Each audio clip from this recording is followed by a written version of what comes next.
Hello दोस्तों, स्वागत है आप सभी का आज के इस नए वीडियो में। आज के इस वीडियो में मैं आप लोगों को कक्षा 10 विज्ञान के एक महत्वपूर्ण प्रश्न जो है विरंजक चूर्ण के निर्माण, इसके भौतिक गुण, इसके रासायनिक गुण तथा इसके उपयोग की कंप्लीट डिटेल देने वाला हूं और उसके साथ साथ आपको विथ नोट्स देने वाला हूं। यदि आपके एग्जाम में ये क्वेश्चन पूछ ले तो आपको इसका आंसर किस प्रकार से लिखना है अपने कॉपी में। मैं कॉपी में लिखा हुआ बता रहा हूँ कि आपको किस प्रकार से लिखना है। तो चलिए स्टार्ट करते हैं आज का वीडियो और मैं आपको बताता हूँ विरंजक चूर्ण की कंप्लीट डिटेल।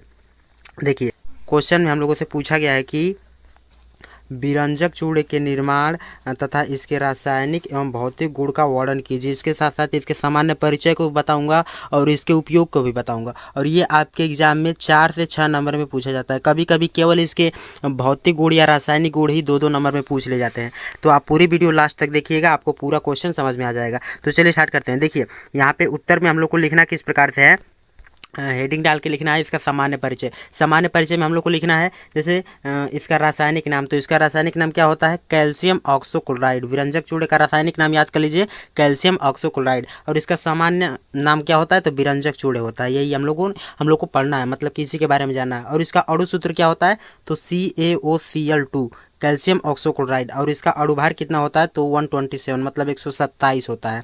ठीक है, तो ये है इसकी सामान्य जानकारी। ठीक है, अब यहाँ पे समझते हैं इसके निर्माण की विधि।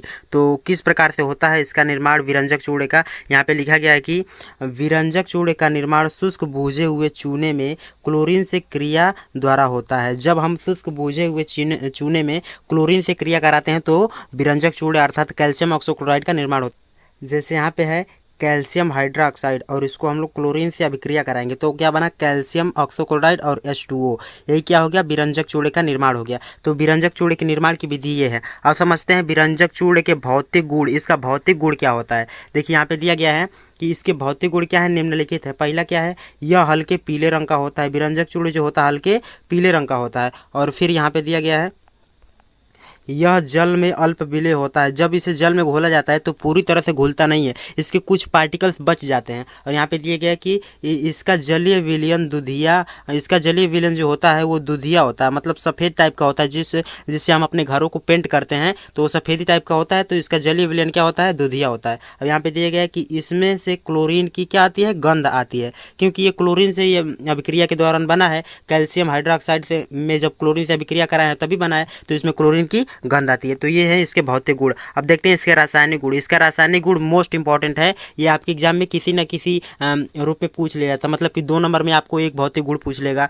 तो आपको भौतिक रासायनिक गुण को अच्छे से याद कर लेना है। देखिए यहाँ पे दिया गया है इसके रासायनिक गुण में पहला गर्म जल से क्रिया। तो गर्म जल से क्रिया कराने पर क्या होता है, यहाँ पे देखिए दिया गया है कि इसकी क्रिया गर्म जल से कराने पर ये क्लोरीन गैस को मुक्त कर देता है। जब इसे गर्म जल से क्रिया कराई जाती है तो ये क्लोरीन गैस, इसमें जो क्लोरीन गैस है जो पहले हम कैल्शियम हाइड्रोक्साइड में मिलाए थे वो क्या होता है, बाहर निकल जाती है, मुक्त हो जाती है। जैसे कैल्शियम ऑक्सोक्लोराइड है, गर्म जल है और इसको जब अभिक्रिया कराई जाएगी तो क्या बनेगा, कैल्शियम हाइड्रोक्साइड और उसके बाद से क्लोरीन गैस बाहर निकल जाएगी। तो ये थी पहला रासायनिक गुण। अब नेक्स्ट देखते हैं, नेक्स्ट में क्या दिया गया है, ऊष्मा का प्रभाव। ऊष्मा पर क्या प्रभाव पड़ता है, ऊष्मा से क्या प्रभाव पड़ता है इस पर दिया गया है। इसे गर्म करने पर यह O2 गैस मतलब कि ऑक्सीजन गैस और कैल्शियम क्लोराइड में अपघटित हो जाती है। जब इसे हम लोग ऊर्जा देते हैं या गर्म करते हैं तो यह कैल्शियम क्लोराइड और ऑक्सीजन में विभक्त हो जाती है। ठीक है, अब यहाँ पे देखिए थर्ड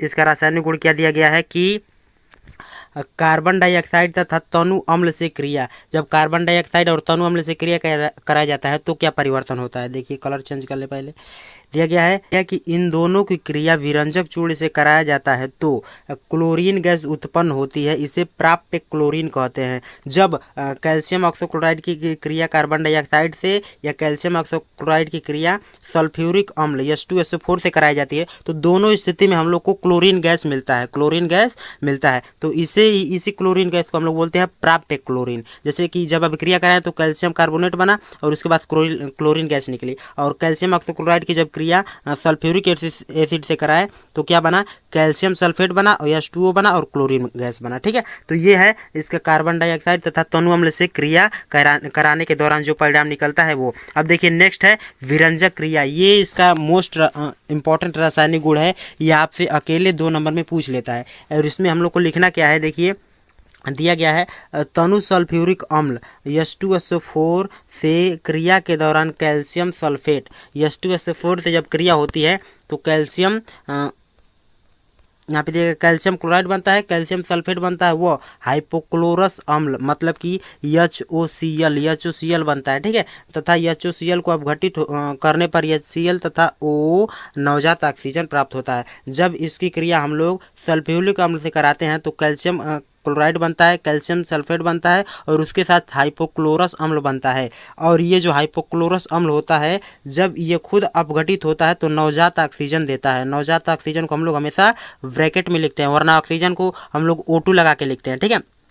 तो ये है इसके मोस्ट इंपॉर्टेंट रासायनिक गुण, आप सभी को एक एक करके नोट कर लीजिए। अब देखते हैं इसकी लास्ट हेडिंग में हम लोग को बचा गया है क्या, विरंजक चूर्ण का उपयोग। विरंजक चूर्ण का उपयोग कहाँ कहाँ किया जाता है, जैसे दिया गया है कि जीवाणुनाशक के रूप में इसका उपयोग किया जाता है, जल के शुद्धिकरण के रूप में इसका उपयोग किया जाता है, चीनी को सफ़ेद करने में इसका उपयोग किया जाता है, तथा ऊन को सिकुड़ने से बचाने में। कभी कभी आप देखा होगा सर्दी के सीजन में जो हम स्वेटर पहनते हैं यदि ऊन के बने होते हैं तो कुछ समय बाद वो क्या होते हैं, सिकुड़ने लगते हैं, तो उन्हीं को सिकुड़ने से बचाने के लिए हम विरंजक चूड़े का उपयोग करते हैं। तो ये है इसके मोस्ट इम्पॉर्टेंट उपयोग। तो आज की इस वीडियो में मैंने जितना भी आपको बताया इन सभी को आप एक एक करके वीडियो को पॉज करके रोक करके लिख लीजिएगा और उसके साथ रिवाइज करते रहिएगा।